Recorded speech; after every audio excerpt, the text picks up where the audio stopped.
안녕하십니까. 신인균의 군사TV 디펜스 브리핑입니다. 자, 오늘도 아주 중요한 군사 무기 관련 소식 전해드리겠습니다. 지금 이 이스라엘 군의 가자지구 진입이 본격화 가시화되고 있는 가운데 이란이 이스라엘을 협박하기 위해서 뭔가 했는데 정말 도가 넘어도 엄청난 협박을 했습니다. 이스라엘을 석기 시대로 돌려버리겠다 라고 협박을 했는데, 아니 도대체 뭘로 어떻게 석기 시대로 돌려버릴 건지 한번 보도록 하겠고, 그리고 미국의 MQ-9 리퍼 무인 공격기죠. 그런데 이 MQ-9 리퍼를 만드는 회사가 자기네들이 두 대를 가지고 있는데 그걸 우크라이나에 두 대 합해서 $1에 주겠다라고 발표를 했어요. 왜 이러는지, 어떤 내용인지, 또 어떻게 진행되고 있는지 보도록 하겠습니다. 대당 $30,000,000입니다.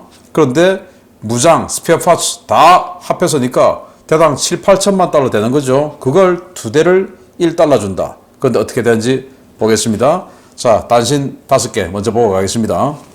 미국이 버지니아급 핵잠수함 등장 20여 년 만에 22번째 함이 취획했다라는 소식에서부터 독일 업체들이 유로파이터 타이푼 전투기 트렌치5 사라라고 정부에 압박을 넣고 있다라는 소식까지 보겠습니다. 첫 번째입니다. 미 해군 공격 원잠 전력화 속도가 정말 더디게 진행되는 것 같습니다. 2004년 버지니아급 초도함이 취획한 지 20년이 다 되어가는 상황에서 버지니아급 22번함 히먼지 릭오버함이 취획했다는 소식입니다. 미 해군과 국방부에서 왜 잠수함 건함 속도 향상을 그렇게 부르짖고 있는지 알 것 같습니다. 미 육군이 세계 최초로 조지아주 포트 고든에 전자전 훈련장을 건설할 것이라고 밝혀 화제가 되고 있습니다. 이 훈련장은 장병들이 중국과 러시아 등 가상적의 전자전 공격 상황에 대응할 수 있는 역량을 갖추는 데 초점을 맞추고 건설될 예정인데요. 소규모 제대까지 전자전이 일상화된 현대전에 대응하기 위해 우리 군도 유사 시설 확보를 서둘러야 할 것 같습니다. 우크라이나 전쟁으로 지상군의 장거리 화력투사 능력 확보가 당면 과제로 떠오른 유럽 각국이 다련장 로켓 도입을 서두르고 있는 가운데 스페인이 일명 실람 프로젝트에서 외국산 다련장 로켓 참여를 원천 배제한다고 발표했습니다. 국내 업체의 로비가 먹혔다는 보도들이 쏟아지고 있는데, 이 때문에 스페인 육군은 당분간 장거리 화력 투사 능력을 보유하지 못할 것으로 보입니다. 러시아가 레이더에 탐지되지 않는 유리섬유 소재의 자폭 드론 MM-1을 개발했다고 밝혀 논란이 되고 있습니다. 러시아는 이 드론이 최대 시속 100km의 속도로 5kg의 탄두를 싣고 비행할 수 있다고 밝혔는데요. 타스 통신은 러시아군이 이 MM-1을 대량으로 찍어내 전선의 상황을 바꿀 것이라고 호언장담하고 있습니다. 독일 업체들이 약 70여 대 정도가 남아있는 파나비아 토네이도 공격기를 유로파이터 타이푼 트렌치5로 대체하라며 독일 정부와 의회에 강력한 압력을 넣고 있다는 소식입니다. 정부가 차세대 전투기 구매 소요 가운데 트렌치4 38대와 ECR 15대만 구매 승인해 항공업계가 미래가 불투명하다는 명분이 제시되고 있는데, 독일 정부가 이를 받아들일 경우 신규 기체 개발과 양산에 막대한 추가 비용이 들어갈 것이라는 우려가 쏟아지고 있습니다. 최근에 제가 계속 알려드리고 있죠. 미국의 건함 능력이 너무 부족하다. 이런 보고서가 미 의회에서 계속 나오고 있고 이런 상황인데, 자, 버지니아급 22번 함이 취획했어요. 그런데 버지니아급 나온 지가 20년 됐어요. 그런데 미국은 두 개의 조선소에서 1년에 2척의 핵잠수함 건조 능력이 있다 라고 알려져 있었고, 그리고 그것도 부족해서 2028년부터 1년에 4척의 핵잠수함을 생산할 수 있는 능력을 가지겠다 라고 했는데, 아니 버지니아급 20년 만에 22번함 취획했으면 이거 1년에 1.2척 이 정도밖에 안 되는 거 아닙니까? 그러니 여기에 왜 이러냐, LA급 오버올 창정비해야 되죠. 이런 것들 하다 보니까 이 버지니아급을 계속 신규 생산하는 게 아니고, 이제 버지니아급도 초도함 정도부터는 곧 또 창정비 들어가야 되죠. 그래서 창정비 하면 독 하나 잡아먹는 거죠. 그러니 안 되는 겁니다. 그래서 제가 지속적으로 주장하고 미 국방부도 주장하는 것이 아니 좀 동맹국 좀 활용하자라는 건데 그거 좀 제발 활용하길 바라고 이 조선소가 있는 그 지역구 의원 몇 명 때문에 미국 안보 세계 질서가 흔들리는 이런 상황이 있었어야 되겠습니까? 그래서 우리 한국 이런 나라들이 핵잠수함을 보유하고 싶다 이거예요. 그러면 핵잠수함 보유하게 해주면 이 남중국해의 오커스 레짐 그리고 이 동중국해 그리고 동해의 이 한국과의 K 오커스 뭐 이런 거 하면 우리가 핵잠수함 가져서 이런 거 대체해 줄 수 있고 또 임무 분담해 줄 수 있고 또 우리 한국의 현대중공업 한화오션 이런 시설 활용하면 더 많이 만들 수 있죠. 정신 차리기 바랍니다. 미국. 자, 미국이 세계 최초 소부대 전자전 훈련장 건설에 착수했는데 전자전이 이제 뭐 이번 그 우크라이나 전쟁 보면 거의 일상화되지 않습니까? 그런데 조금 수준이 떨어지는 군대 또는 미국 같은 이런 군대도 소규모 제대 이런 데는 자기네들이 전자전에 지금 당하고 있다라는 것도 모를 수도 있어요. 그런데 미국은 이제는 뭐 보병 하나하나가 전부 통신기기 뭐 첨단기기 다 가지고 있으니까 전자전 당하면 큰일 나는 거죠. 그래서 소규모 부대들도 우리가 전자전 당하고 있다. 그거 어떻게 대응해야 되냐 하는 그런 훈련장을 만들어서 활용하겠다라는 건데 우리 한국도 이런 거 필요하다라고 봅니다. 자, 지금 우크라이나 전쟁을 보면서 전 세계가 그래 화력이 진짜 중요하구나. 그것도 장거리 정밀 화력이 중요하구나 라는 걸 다 통감하고 있고 그래서 유럽 각국, 나토 각국들이 너도 나도 하이마스 도입하고 또 어떤 나라는 우리 천무도 도입하고 그리고 또 어떤 나라는 이스라엘제 펄스 이런 다련장 로켓을 도입하는데 스페인도 이제 다련장 로켓 도입 사업을 한다는 거예요. 자, 그런데 외국산 안 돼. 그리고 기성품 안 돼. 그래서 국산 지금부터 개발할 거야. 이렇게 하는데 뭐 국산 개발하는 거는 자기들 마음이니까 뭐 그럴 수 있다 쳐도 이 나토라는 동맹국 체제에서 스페인이 이런 식으로 장거리 정밀 타격 체계를 너무 늦게 가져가는 동기가 바로 국산 우리는 반드시 가질 거야. 이제 이것 때문에 그렇게 되면 나토 전체에서 자기네들이 맡아야 될 임무를 제대로 안 하는가 되니까 참 그렇네요. 자, 러시아가 정말 황당한 주장합니다. 레이더 탐지 불가한 유리섬유. 유리섬유가 레이더 탐지 안 되겠습니까? 아니, 새도 탐지가 되는데 유리섬유가 탐지 안 되겠습니까? 웃기는 소리죠. 그런데 가격이 싼 건 또 이해가 돼요. 가격 싸겠죠. 그래서 란셋 드론보다 더 싼 가격으로 이런 거 대량 생산해서 자폭 드론 많이 만드는데 이제 레이더에 탐지도 안 돼. 유리섬유라서. 이렇게 주장하는데 싼 건 맞는데 레이더 탐지 안 된다. 이거는 말이 안 된다. 라는 말씀을 좀 드려보겠습니다. 자, 독일 정말 뭐 여기 한국의 몇 년 전의 카이 같은 이런 짓거리를 지금 여기서 하고 있는데 원래 F-35 도입하려고 했죠. 안 돼. 막아내더니 또 이 그라울러 EA-18G 그라울러 도입하려고 했죠. 그것도 안 돼. 왜? 야, 우리가 유로파이터 공동개발국인데 우리가 전자전기 좀 시간 걸려도 다 만들어줄게. 그래서 결국은 수폰의 그라울러 전자전기 도입하려고 하던 거 없애버리고 15대의 유로파이터 ECR 버전 만들기로 했죠. 그리고 유로파이터 트렌치4 F-35 안 돼 하고는 트렌치4 38대 하기로 했는데 또 대체할 게 토네이도 이런 데가 있는 거죠. 그거 야 트렌치5 사라 이런 겁니다. 자, 근데 트렌치5 지금 없잖아. 없으니까 정부 니들이 개발비도 대줘. 그리고 생산비도 니들이 트렌치5 지금 없으니까 엄청 비싸지만 니들이 다 사. 이렇게 주장을 하고 정부를 압박하고 있는데 이게 또 통해요, 독일은. 자, 그런데 만약에 지금 이 트렌치5 이제부터 개발하고 하면 이 유로파이터의 특성상 2020년대 후반이나 돼야 개발될 거고 그리고 30년대 초반 돼야 양산되겠죠. 그런데 지금 그 시기에 쓰려고 F카스 개발하고 있지 않습니까? 그러면 F카스하고 중복되죠. 그럼 F카스 어떻게 되냐? 그래서 정말 이 업체들의 이 로비력이 얼마나 세냐라는 이 생각을 제가 우리 카이를 보면서 해봤는데, 요즘 카이는 그런 짓을 못하죠. 왜냐?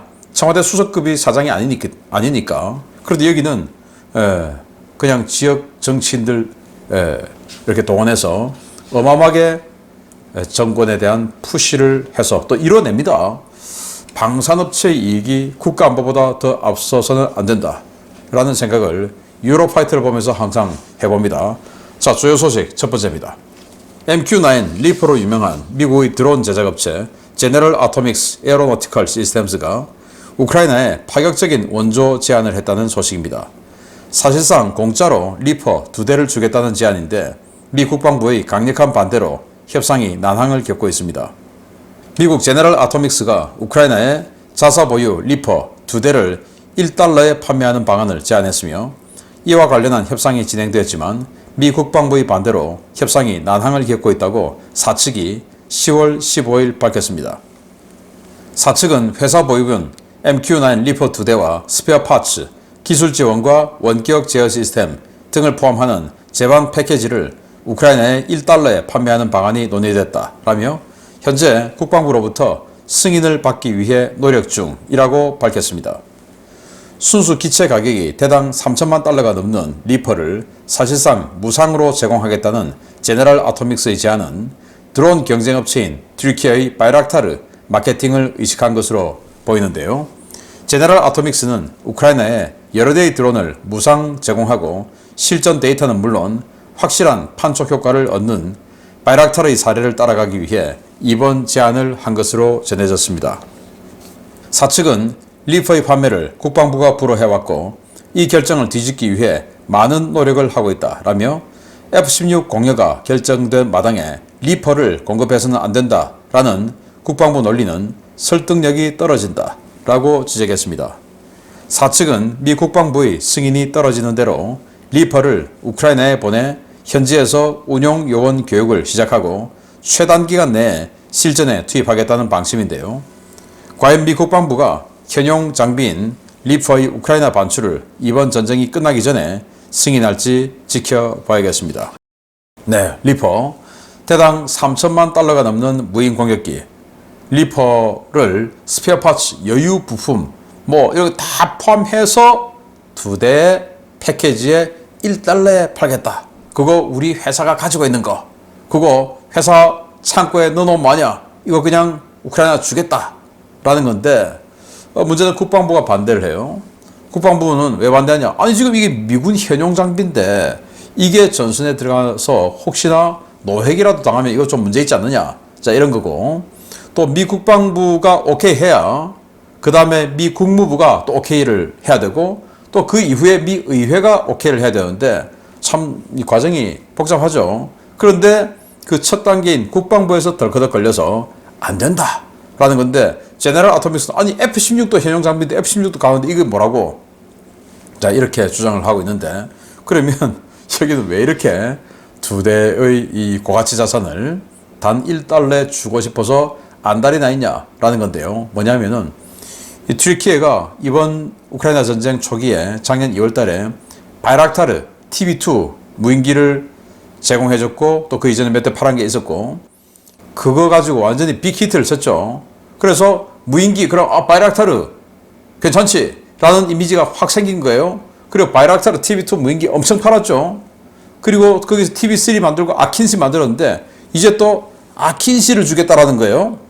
바로 이겁니다. 그런데 이 아킨시는 튀르키예가 발표하고 있는 이 능력이 리퍼보다 더 나아요. 덩치는 비슷한데 이건 공대공, 공대함 다 되는 거예요. 그러니 이 제너럴 아토믹스 입장에서는 이게 이제 위기감을 느끼는 거죠. 그래서 여기도 공짜로 몇 대 주고 해서 아킨시가 앞으로 들어가서 이 히트를 치는 것을 보면 리퍼가 설 자리가 없다. 그래서 우리는 회사의 생존을 위해서 우크라이나에 지금 홍보차, 우크라이나에서 이 활동하는 게 전 세계로 다 보도가 되니까 이거 줘야 된다라는 회사의 사활적인 차원에서 공짜로 주겠다라는 거고, 미국 국방부에서는 아니 우리 현용 장비인데 라고 하는 대립을 하고 있다는데 어떻게 될지 지켜봐야겠습니다. 두 번째입니다.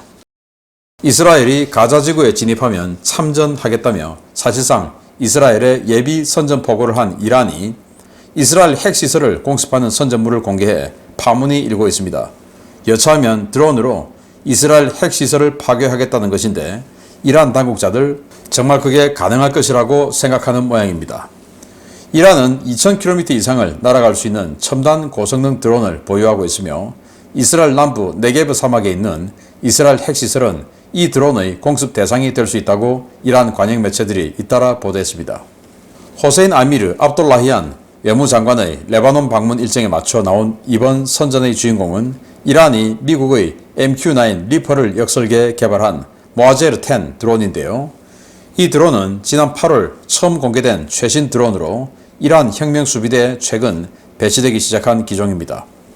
이란은 이 드론이 시속 210km의 속도로 최대 7km 고도를 비행할 수 있으며 300kg의 각종 무장을 탑재한 상태에서 2000km 이상의 거리 또는 24시간 동안 채공할 수 있다고 주장하고 있습니다. 이란은 이스라엘 남부 네게브 사막에 있는 시몬 페레스 네게브 원자력 연구센터, 일명 디모나 원전 위성사진에 모하제르-10 드론 비행 이미지를 합성한 뒤 석기 시대로 여행할 준비나 하라 라는 도발적인 메시지를 적어 공개했습니다. 이는 유사시 이란이 모하제르-10 드론으로 디모나 원전을 파괴할 준비가 되어 있다는 위협으로 받아들여지고 있는데요. 해당 이미지가 공개된 뒤 이스라엘은 겁을 먹기는커녕 황당하다는 반응을 보이고 있습니다.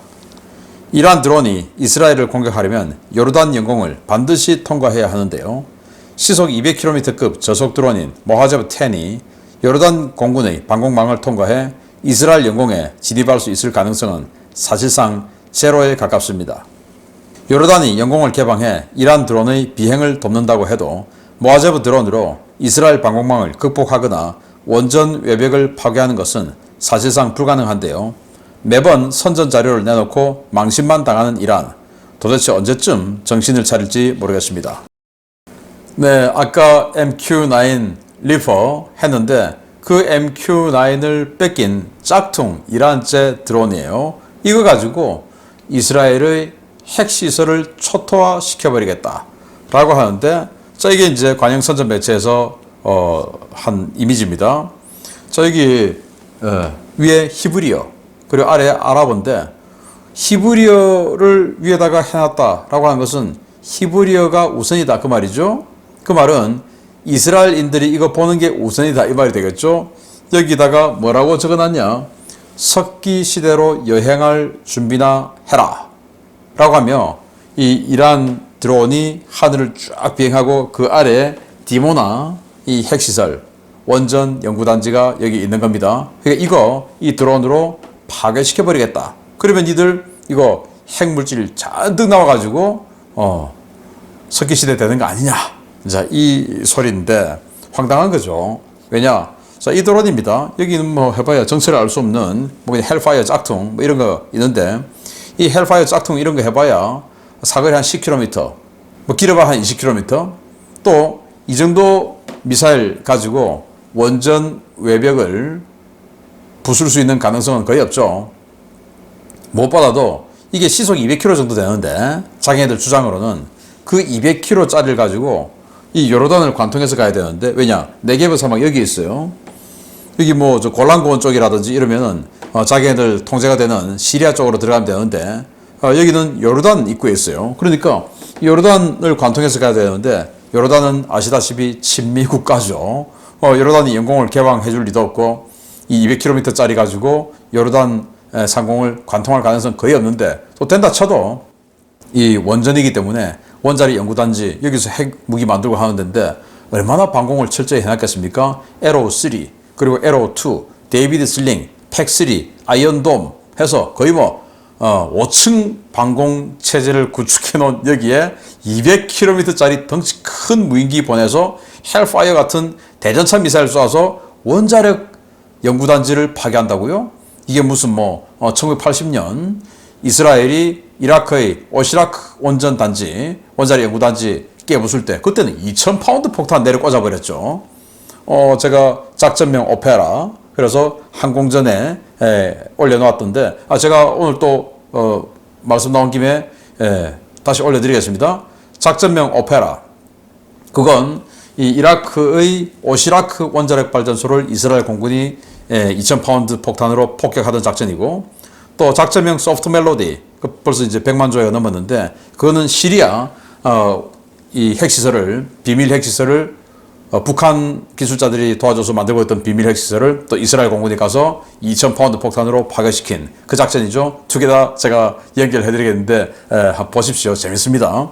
자, 그런데 헬파이어 미사일 같은 거 탄두 중량 뭐 5kg, 10kg 이 정도 되는 거 가지고 원자력 발전소를, 원전 시설을 부순다. 웃기는 이야기고, 시속 200km 가지고 저 상공에 들어간다. 더 웃기는 이야기죠. 그래서 이란은 이렇게 계속 우리를 웃겨주고 있는 이란이다 라는 건데 참 재밌습니다. 그래서 이스라엘인들은 이 석기 시대로 이행할 준비나 하라. 여기에 대해서 콧방귀를 끼고 반응도 없다 라는 거예요. 반응 없을만 하죠. 마치겠습니다. 감사합니다.